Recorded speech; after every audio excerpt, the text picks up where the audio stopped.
Yadda 'yan fawa suka karyata labari da ke yawo a kan tsare-tsaren ranaku na rubuta test da 'yan fawa batc 2020 aka ce za su rubuta. Ga timetable ɗin da ke yawo kamar haka.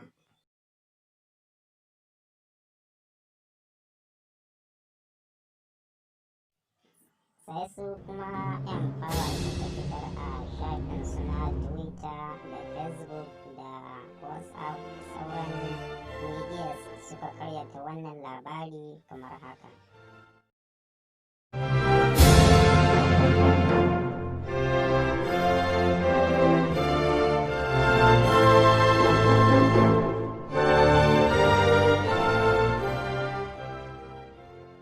Ya kai ɗan uwa ka yi watsi da duk wani labari da ke yawo da bai samu asali daga sahihan shafukanmu na watsa labarai ba.